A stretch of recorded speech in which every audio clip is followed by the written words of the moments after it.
Hi folks, welcome back. Wednesday evening Bible study. Hope you had a good Easter. And we are going to be doing a couple of things in the next few weeks, as long as we're doing it this way. One of them is each week we're going to have a short video posted ahead of time, and then we're going to make a date. And there'll be a little bit more information on this in the next couple of days.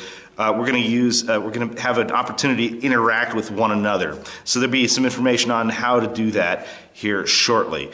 But there will be a short video, and then we'll get a chance to actually talk to one another, which I miss, to be honest. We're also going to be starting a couple of new books of the Bible. We're going to be studying 1st and 2nd Peter.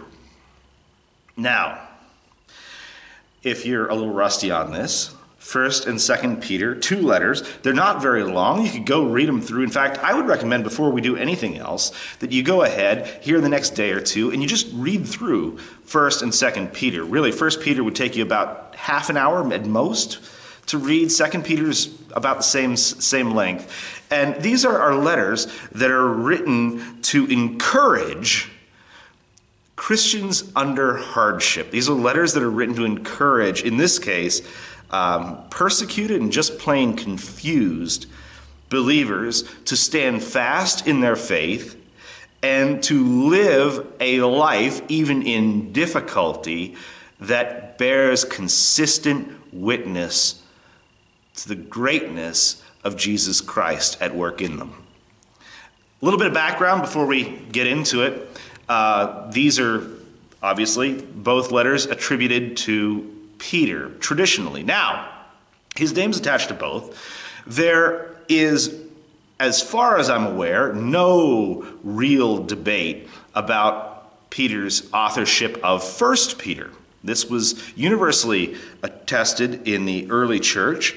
There is some question about 2nd Peter, for a number of reasons, not least of which is the style. Like I said, you go and read that, and you're going to discover that 2nd Peter sounds different from 1st. 1st Peter is written in good literary Greek. 2nd Peter is not. It's written in kind of rough and ready Greek with more than a little bit of an accent. But if anything, when you get down to it, that rough and ready Greek of 2nd Peter is exactly what you would expect from a Galilean fisherman. And as for 1st Peter, chapter 5, verse 13 identifies a secretary, Silvanus, who helped Peter to write it. And I suspect, because I would, if you were dictating to me and I had the opportunity to correct your grammar, I used to do this as a reporter all the time. People would say, hey, that's what showed up in the paper is not what I said. I said, yes, I know. I made you speak in complete sentences, took out all the profanity, and made you generally sound not like an idiot. Nobody ever complained after that. When was this written? And where was this written? Who's it written to? Well, there's an introduction here, and we're going to read that together here in a minute, first two verses. As for when it's written, there's one hint, and that is in chapter 5, verse 13. Peter brings greetings from Babylon. Now, was he in the Mesopotamian city of that name? Was this code for somewhere else? Well, I can also tell you, again, we're not getting into deep criticism here. I can tell you, though, that since the 2nd century, 3rd century, at the bare minimum, it has been understood that Babylon was code for Rome, that Peter was writing from Rome to Christians who were living in what is now Turkey, Asia Minor. And if that's the case, if he's writing from Rome, then we can put a date, or at least a range of dates on these books.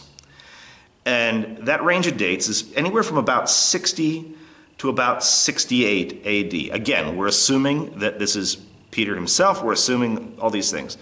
60 to 68 AD. And what we're going to read here today are just the first 2 verses.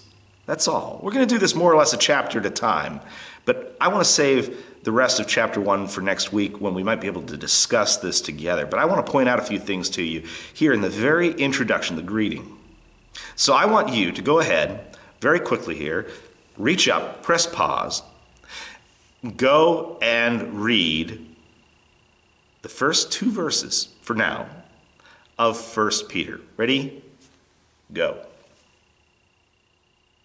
Okay, great. So that didn't take very long. And what did you see? Well, a few things. First of all, an introduction by the writer, Peter. And what is Peter's claim to fame here? Peter, an apostle of Jesus Christ.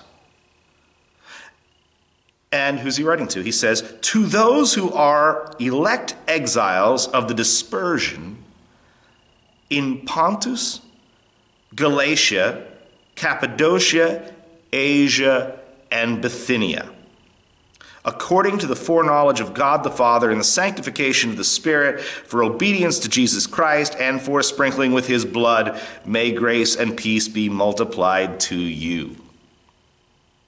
Now that's a lot of words right there to say hi, Peter, to hi, you. And this is really important because everything that follows, I told you that this is a book written to encourage Christians who are suffering from persecution, from hardship, from false teaching, from all kinds of uncertainty about the world around them. This should sound familiar. And Peter throws that introduction at them for a reason. Break it down here. Look at it. So first he calls them elect exiles of the dispersion. Elect exiles. That election is absolutely the sovereign choice of God. So what Peter is saying here, initially, just addressing them straight off the bat as elect exiles, is he is assuring them that whatever situation they find themselves in, it is not an accident. It is not as though God has taken his hands off the wheel. In fact, he has chosen them for this moment, for this purpose. That they are where they are, and they are in the situation that they are, under his sovereignty. Now that bothers people, but this should be a great comfort to you. This should be a great comfort to you, that you are never left alone. You are never just cast out there and God pats you on the shoulder and says, good luck. No. He is sovereign in your life, even in the bad stuff. And that should give you hope that it's not pointless. It's not accidental. He's attempting to do something good. So they are elect exiles in the dispersion. They are, furthermore, by the way, Pontus, Galatia, Cappadocia, Asia, Bithynia, these are all Roman provinces in Asia Minor, modern Turkey. He says, beginning in verse 2, according to the foreknowledge of God the Father. Again, he wants them to understand that nothing that is happening to them and nothing that's happening to you is somehow a surprise to God. It's not as if one day he took his eyes off you for a few seconds and whoops, you were gone. He knows exactly how he knows how this is going to end. Even in our situation. Especially in our situation. So he says, according to the foreknowledge of God the Father, in the sanctification of the Spirit. So what is the goal? What is God attempting?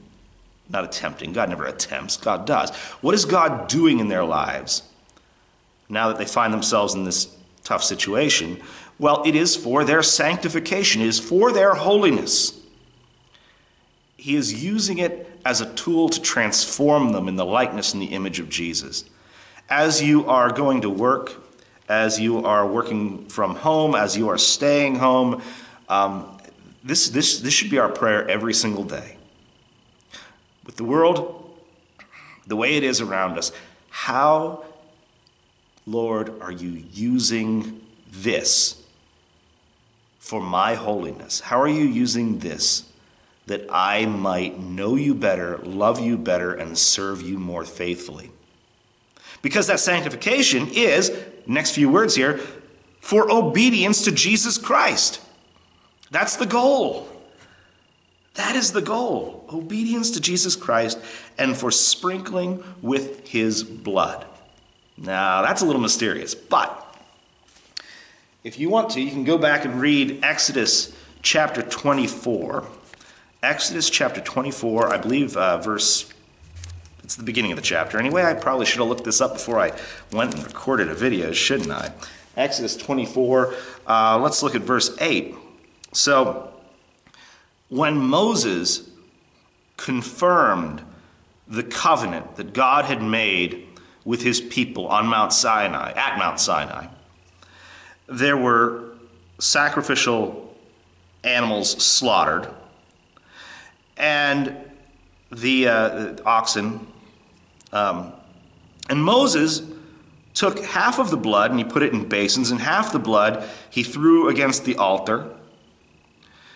And then he took the book of the covenant and read it in the hearing of the people, and they said, all that the Lord has spoken we will do, and we will be obedient. And Moses took the blood and threw it on the people, threw it on the people, and said, behold the blood of the covenant that the Lord has made with you in accordance with all these words.